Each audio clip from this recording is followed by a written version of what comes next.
Hi everyone, Crista Cowan here with another episode of The Barefoot Genealogist. I'm actually pre-recording today's show. It's about 6 a.m. here where I am, and I'm getting ready to head out on the road.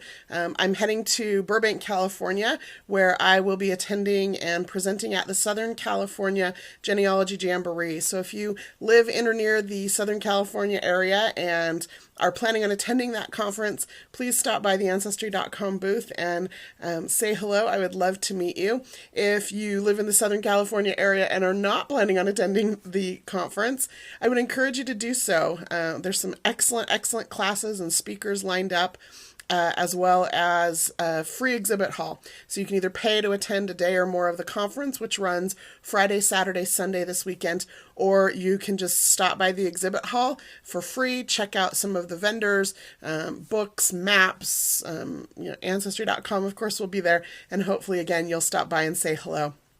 So, because I am pre-recording today's show, I will not be available on chat immediately following today's presentation. However, I do have some really cool stuff to talk with you about today, and I just wanted to make sure I got this recorded. It's going to be short and sweet and to the point, and so if you have additional questions, feel free to chat with each other after the presentation or make some comments once we get this up on YouTube, and I will pay particular attention to those and respond as necessary. So today we're talking about taking a family history vacation. The summer months are upon us, and as we head off on family vacations and maybe have some plans for family reunions, there's a lot of opportunity to incorporate family history into our travel plans without boring those who are traveling with us. So I'm just going to cover a few of my favorite ways to do that, and then we'll just wrap up with that. So let's go ahead and dive in. The first thing that I would, I just got those all right there on the screen for you. The first thing that I would recommend is that you use the place features in your family tree maker to identify the people in your tree who may have lived in an area that you plan to visit. So let me just give you an example. A year or two ago, I had the opportunity to travel to Cincinnati for business.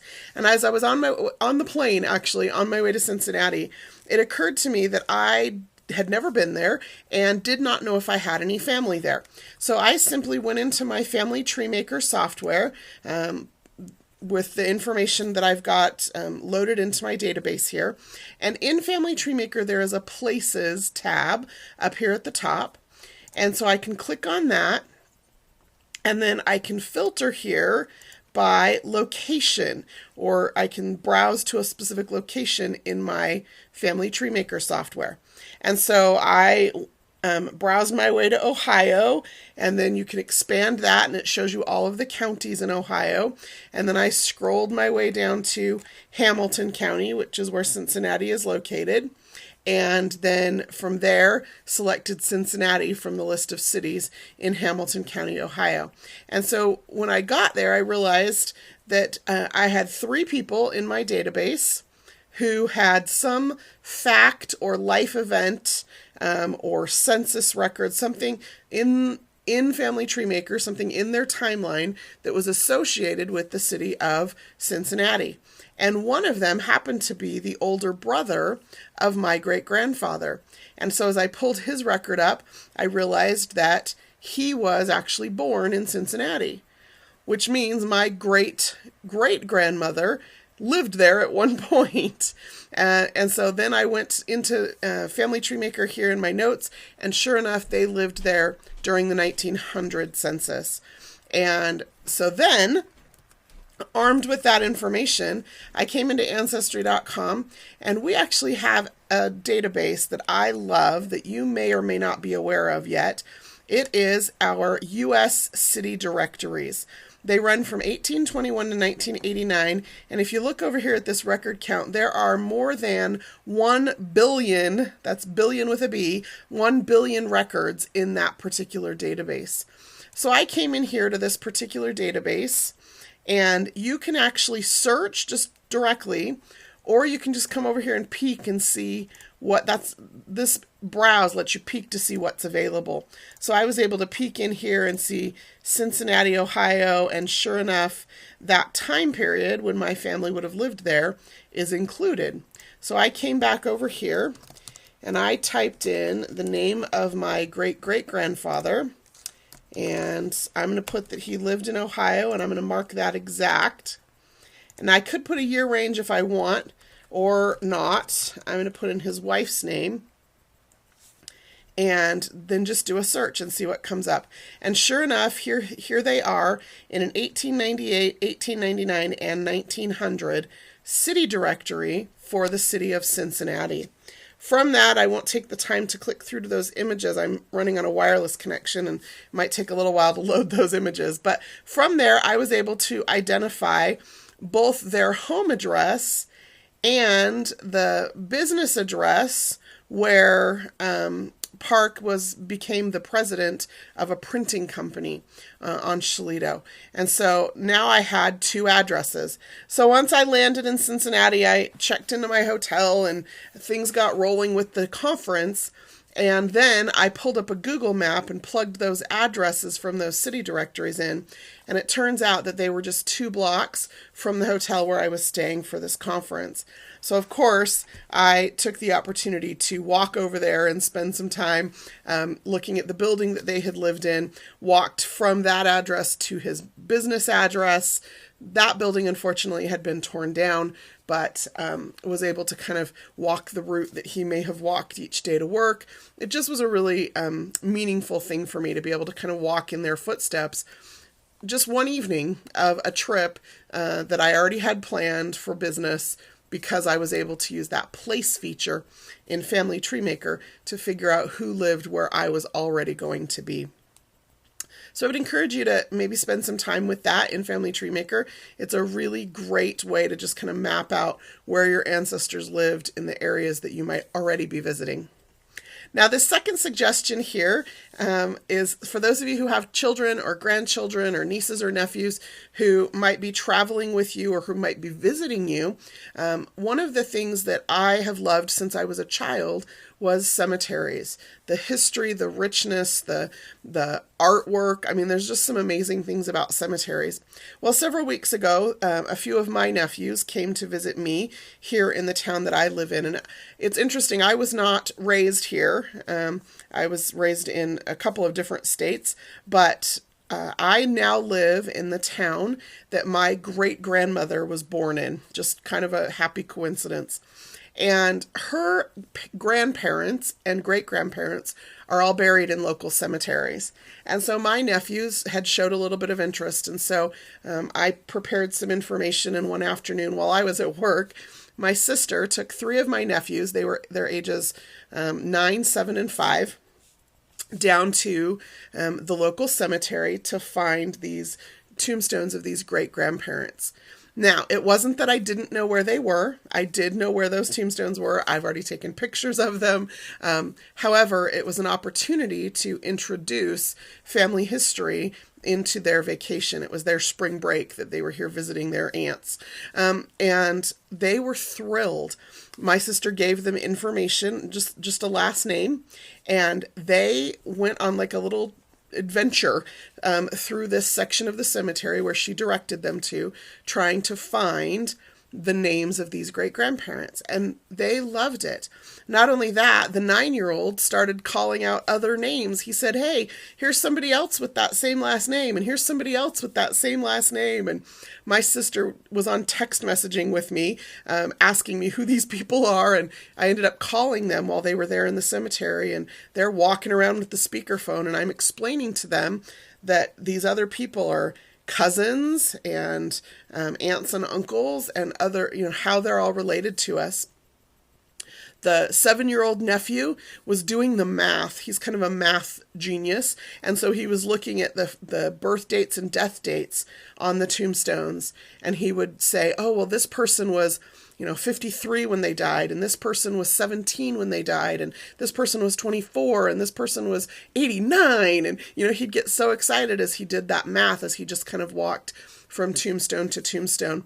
And so, again, they kept me on speakerphone as they wandered around the cemetery, but it was a really neat experience for them to connect with their heritage and to have that kind of an introduction to family history. I still remember the 5-year-old as I'm explaining to them how these people are related that they're finding in this cemetery. The 5-year-old, who may not have been quite as engaged as the other two, in his very unique tone of voice, just kind of sighed a big sigh and said, "Man, we sure have a lot of family, don't we?" And I just had to chuckle at that as he realized that, it's not just our living family that we're connected with. And so that was a really neat experience for them. It was an experience that I had given to me as a child and as a, teenager. And it's an experience I hope to repeat with them and others of their cousins, others of my nephews and my niece as they get older. So that's a really neat experience. And if you live near a cemetery or are traveling to an area where your family may have lived and there will be a cemetery there, take those kids along with you. They not only are helpful and have younger eyes sometimes and can spot things if we give them some direction, but it's a good introduction to family history. Now, this third tip here has to do with following migration routes. If you follow Ancestry.com on Pinterest, you may have noticed that I pinned a map yesterday, or a collection of a map about migration routes. And I would encourage you to take a look at that. Basically what it is it's a map of the United States that follows some traditional migration routes.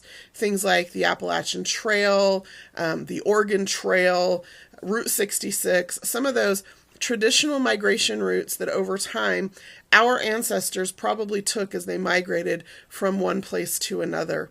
And so there's something to be said, even if you're just taking a drive, whether it's on a Sunday afternoon or for a weekend or for a 2 or 3 week vacation, it doesn't matter. You can take in parts of these migration routes that your ancestors may have traveled, while the man-made scenery likely will have changed. The natural scenery in many cases has not. And so to be able to see the Smoky Mountains or the Cumberland Gap, or, to be able to travel across some of the plains states and just to get a feel for what our ancestors may have seen and experienced as they traveled, maybe in a very different mode of travel, but along some of those same routes, is kind of a neat experience that I enjoy participating in.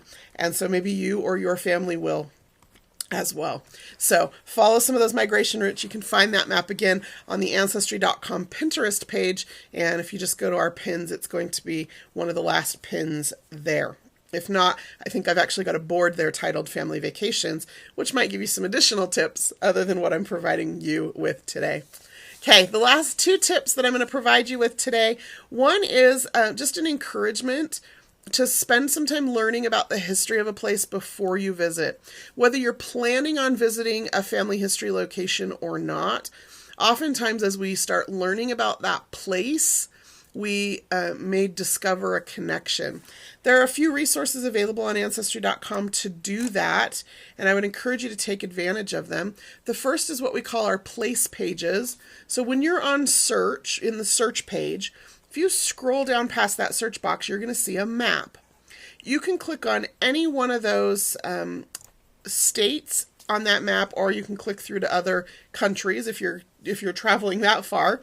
And we show you information about the databases we have available that have records for that location. But there are also 2 other tabs here that you may not have noticed before. One is history, and it just provides you a brief history of the state. When it became a state, some interesting facts about it that might get you more familiar with that location. There's also, and this is probably more important, a resources tab. So when I click on that, it gives me information about different kinds of records, and more importantly, different locations in the state that might have records that have not yet made it online. So in this case, the Oklahoma Historical Society is an excellent, excellent facility. I've had the opportunity to visit there and to speak there, and the records that they have are just fantastic. They have records about, a lot of records about Native American ancestry that they have collected and put into their collections. Just a lot of really excellent resources. You can click through and check out their resource page so that it can, there's an online catalog and it can tell you what records they hold so that you can plan ahead of time to visit that location while you're in that area. Now, of course, your family probably won't be all that thrilled about maybe spending part of their vacation in a historical society or a state library or an archive. However, you might be able to carve out an afternoon or even a whole day if you're lucky while your family does other things on your vacation to go and spend some time there. Always double check the websites for those locations to get information about the hours and the days that they're open. You don't want to show up having planned this day into your vacation only to find out that they're closed on the day that you want to be there. But check out that information. Almost all of them have that on their websites as well. So I'd encourage you to spend some time with those state pages, learning just a little bit about the history of the place and what records are available if you go visit there in person. And then finally, this last tip is actually a kind of a hindsight tip for me. I had the opportunity a couple of years ago to drive with my parents cross country. We drove from Utah down to Texas, across to New Orleans, and then all the way over to Charleston, South Carolina. And then up and back across through North Carolina and Tennessee, and then down into Arkansas. Anyway, it was a wonderful trip. It took us a couple of weeks. But while we were in Tennessee, we had the opportunity to visit the grave site of a 5th or 6th great grandfather. And then as we did that, we had visited the local historical society. They'd given us directions up this little holler to this place. And as we got there, we found out we couldn't actually get onto the property. His grave site was on private property. And so I stopped at the house, the farmhouse at the front of the property, to ask permission to go back up on the hill behind her home in order to see this grave site. And she asked me why I was interested, and I explained how I was related. And, this cute old Southern woman with just the most wonderfully unique to that area accent that I have ever heard, explained to me that she was a descendant of the same person, and that her family, her branch of the family, had lived on that land since he had owned it. And I just so wish I didn't have my phone with me. I didn't have a recorder with me. I didn't have, I didn't even have a piece of paper and a pen on me. I had, left the car a little ways down the hill and had trudged up there. And so I was just really upset with myself. I would have loved to have, even just in 5 or 10 minutes, not just recorded her wonderful voice and accent, but also asked her a few questions about her branch of the family, about how, what she knew about the history of that place. And so I would just encourage you, like I said, this is a hindsight caution and one that I am taking and putting into practice myself now, that if you are going to be visiting people living in an area where your family may have been living, I would encourage you to take some kind of recording device. Most smartphones have a digital recorder available on them. Even if it's just a pen and paper, you never know who you're going to come across that might have information that you need. Or that you just want to capture, right? I would have loved to have just captured her voice and maybe had a picture taken with her. She was just a delightful woman. It was a neat experience for me. So make arrangements to visit where possible and record even brief interviews with people living in the area that might be able to provide you with some color or some flavor for the times and places that your ancestors lived. That is all we have time for today. We're going to keep it right under 20 minutes today. I've got to get on the road so that I can make it down to Burbank in time for, I actually have a Q&A panel this afternoon down there, and I'm driving, and it's about a 10-hour drive. So I am going to sign off. Hopefully that is some useful information for you. As I mentioned earlier, this is pre-recorded, so I will not be available on chat immediately following today's presentation, but feel free to chat with one another. There are quite a few of you in in the community who I appreciate because you are so very helpful and knowledgeable to those who may have maybe new to family history or maybe even joining us for the first time today. So until next time, this is Crista Cowan. Have fun climbing your family tree.